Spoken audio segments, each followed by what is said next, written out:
Welcome to Octane Mobile Gaming.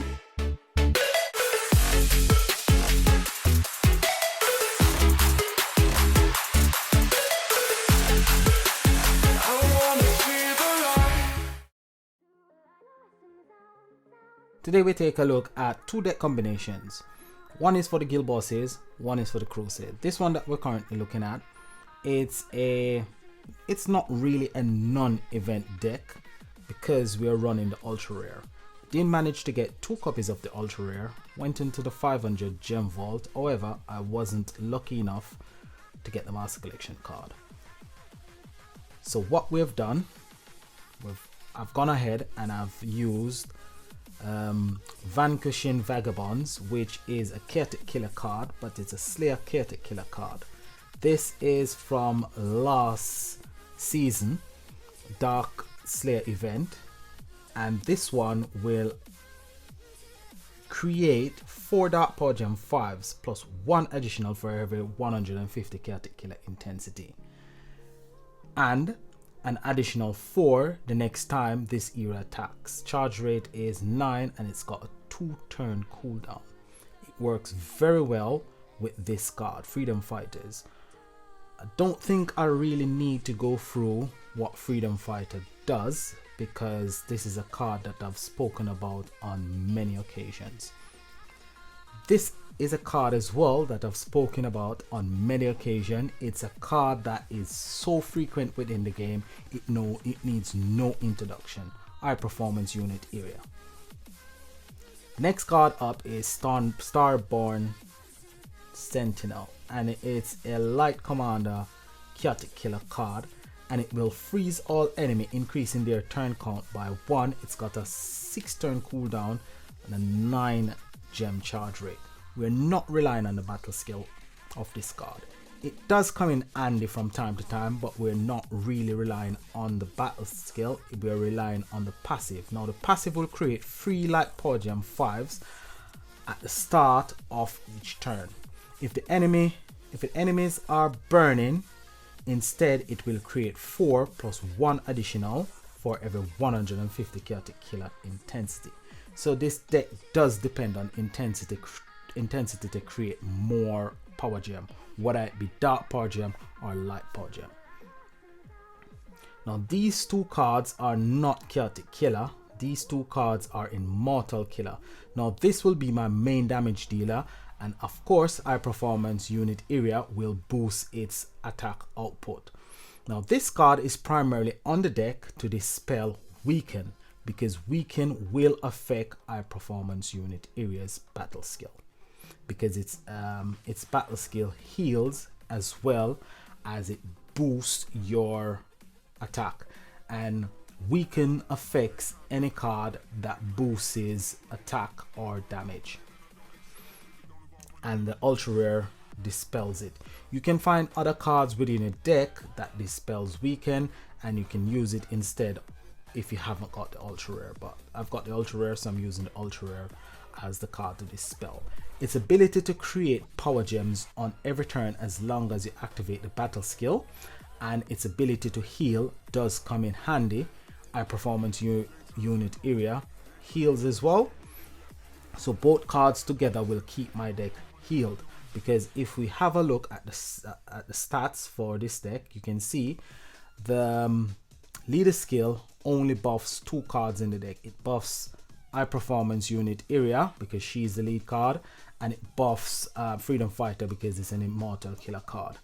All my relics that I'm running actually buffs most of my cards except for the last Scepter, which is a Dark Scepter. The Dark Scepter will not buff Starborn Sentinel because it's a light card, but it will buff all the other cards. And the reason why it's on there is to increase my recovery to keep my deck alive through the duration of the fight. Now this is the one that I'm using for the crusade. It's effective, but it doesn't have the killer bonus. Where I get the killer bonus from is when I'm going into a crusade, I try to find a friend or a guildmate that's got the ultimate form or a ultimate form that will give me the killer bonus, and that aids this deck to actually go through the Crusade quite easily. However, in the Crusades, I'm not concentrating on the Carillion bosses because obviously I haven't got the full deck at the moment. I'm concentrating on the diamond bosses. Now the diamond bosses are not as difficult as the Carillion bosses, and I find them more enjoyable to play, and I find the diamond guild bosses more enjoyable and more achievable to kill solo, because to kill the Carillion bosses you need probably a good 5 or 6 people that's got the full deck in your guild on at the same time, hammering at the guild boss. To take out the guild boss by yourself, if you have even got the full deck, it's gonna take you at least 15 to 20 keys and about 10 minutes, which is quite boring. So I just forget about the Carillion guild bosses. What I do is wait until everybody is logged on in the guild and we've got a frenzy going, then I'll just do my bit. I'll chip away at the bosses if I haven't got the full deck, aiding my guildmates to actually take it out much easier, and then you can accumulate up quite a lot of trophy that way. So we're gonna go into a guild boss fight first and foremost, and then we're gonna look at the Crusade. So what we're taking on a diamond boss, and with this combination there is only one card that will be able to dispel armor, and it's Freedom Fighter. So Freedom Fighter, what it does, it creates every 4 turn it will create 2 dark power gem tools, and it will dispel 1 buff from an enemy. So every 4 turn it will actually dispel the armor if the boss is got armor up, but if it's haven't got armor, then you can go ahead and strike. So it's not a deck that is very easy to play. It's not something that you're gonna play quite mindlessly. You have to pay attention to your cards, and you have to pay attention to your activation sequence as well. So we're gonna go into a fight. We're gonna look at the activation sequence. Activation sequence is not really that difficult. You just have to pay attention to the boss and see if the boss is got his armor up. If he's got his armor up, you just wait until Freedom Fighter dispels it, then you do your attack. So first and foremost, what you want to do, you want to get all your cards actually powered up. And what you do is, if you're using the ultra rare like I am, you try to use your ultra rare as often as possible to keep your heal going, because I haven't got a lot of health. High performance unit area will aid with recovery as well, and as you can see, it's the 4th turn. So you see Freedom Fighters did dispel the armor, so I just went ahead and activate all my cards. It does take a while before you start generating massive power at 14 trillion for Freedom Fighter, and afterwards you will get the nuke damage, which gives you a 5-time nuke damage, which is quite good. What you need to do as well is you need to activate your high performance unit area, which I didn't do, as often as possible, so you can keep your heal going. And as I said, keep on activating your ultra rare if you've got the ultra rare on this combination.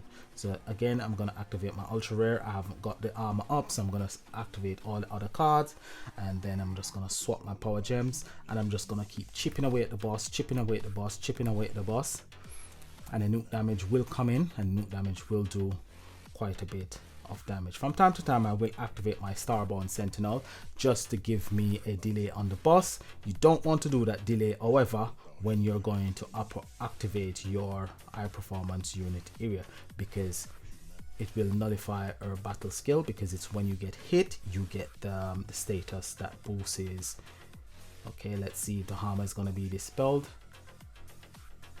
It's not dispelled this time around, so we want to pay until we've got the armor dispelled by Freedom Fighter. Is it dispelled this time? No, it's still not dispelled, so we have to keep playing until it's actually gone, or it's dispelled by Freedom Fighter. It should be dispelled quite soon. and there we go, it's dispelled. So I just activate all my cards, including high performance unit area, because we want to keep the status going. But I ran out of time. 5 trillion. If I was able to swap the power gems, I'd probably get about 10-15 trillion. High performance unit area can boost, it does boost, give you quite a massive boost. It does give you a few dark power gems on the board each time it attacks, and when your intensity gets high enough, Starborn Sentinel along with Vanquishing Vagabond will give you quite a bit of light and dark power gems on the board. When you get those light power gems on the board and you activate all your dark cards, Vanquishing Vagabonds will override and upgrade quite a bit of the light power gems, and you will get power gem 15, 17, 20s, and then you can start swapping your big power gems, and that's when Freedom Fighter really comes alive and you will get a massive damage from it. The biggest damage I got from it so far was around about 50 trillion, and you can basically just guess what the damage for the nuke is gonna be. It's gonna be 5 times that 50 trillion. 5 5 25, you're gonna get over 250 trillion on your nuke damage. Well able to take out a diamond boss. Carillion bosses, however, are gonna be much more difficult. Even if you've got the full deck, it's gonna be far more difficult. So that is the combination that I'm using for the bosses. For the Crusade,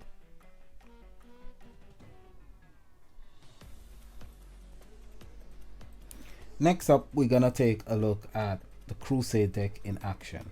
So what you want to do with this deck, because I really haven't got a ultimate form, I'm going to look for one of my guildmates or one of my friends that's got the ultimate form. You can use this one, Truth and Consequence. Truth and Consequence will give you a 400% bonus, killer bonus. If it's 2 pink star, you'll get 6. If 3 pink star, you'll get I think 3 pink star give you 1,000, and so on and so forth.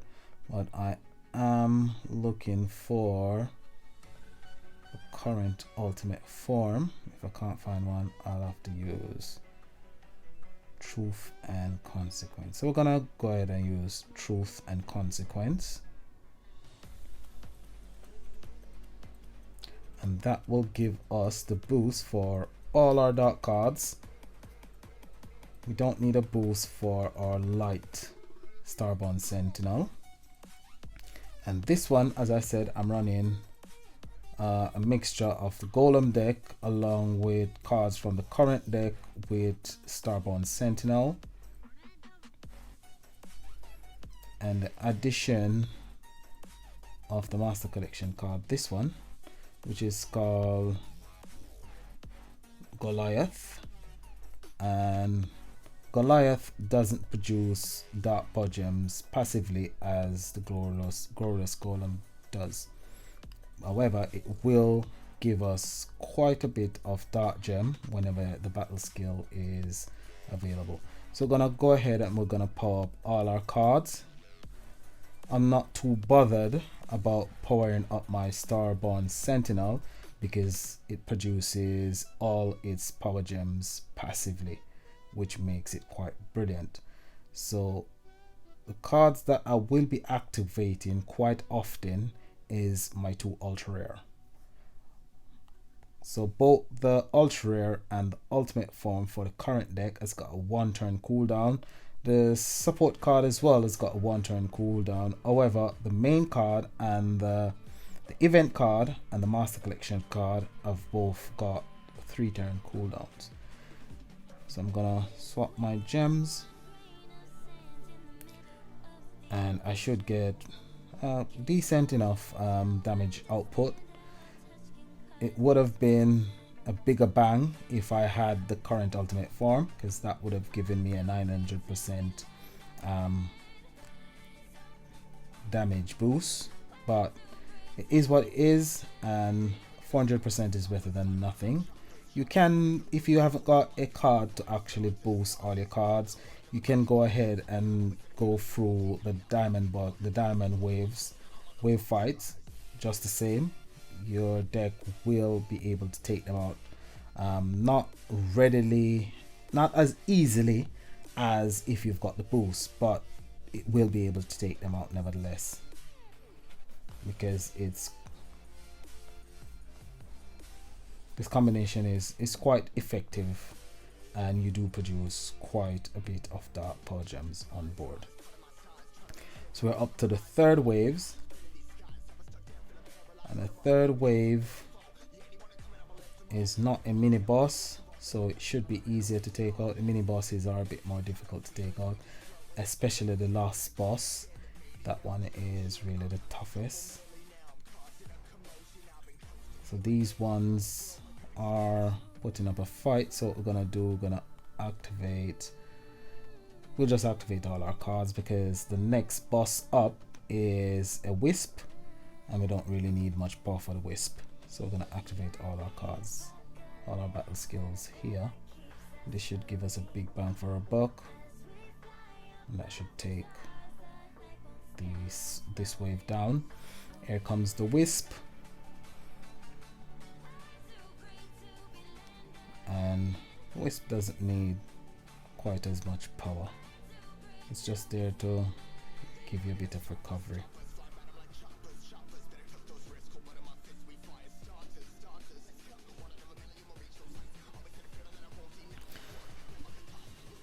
So the main reason why I'm concentrating on the diamond bosses, as I said, and not the Carillion bosses, is because I enjoy playing the diamond bosses. I find them more relaxing. I find they're easy to kill, obviously, but they're more enjoyable to kill. I actually enjoy fighting the diamond bosses, whether it's the guild bosses or the crusade map. I do enjoy playing it. I think the Carillion bosses are too strong. It's rather boring, and if you're not in a very good guild, you're just gonna give up and just become resentful of commander events. But if you stick to diamond bosses, you'll do okay.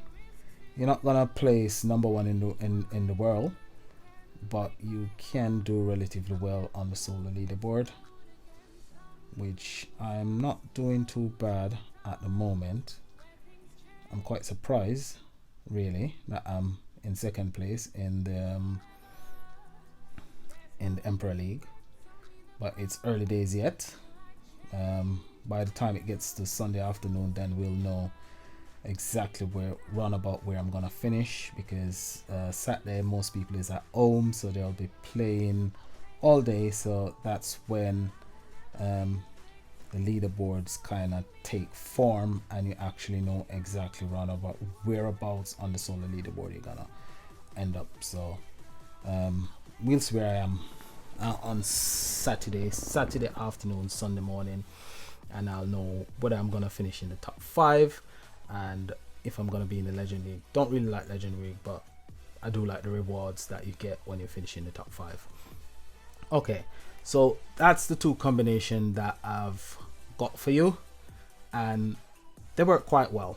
The one for the guild bosses, it can do quite a bit of damage. Do try it out. Do pay attention to the buffs on the bosses and the debuff, which affects your high performance unit area, and you should do quite well if you've got the cards to actually create the deck that I've just showed you. So if the information has been helpful, do leave a like on the video. For those of you who haven't subscribed, please do subscribe, hit the notification bell as well. Until the next video, which will be about one of my MMORPG games, whether it be MU or it will be Era Celestial, not really sure. I'm still playing them, still enjoying them, still playing Arcane Showdown as well, still enjoying all the games that I play. I'm looking at other games as well, so there'll be other content coming quite soon and as soon as I find a game that is really enjoyable, I'll be doing continuous videos on that game when I find it. So until next time, guys, enjoy the event, peace, and enjoy the rest of your day. Bye for now.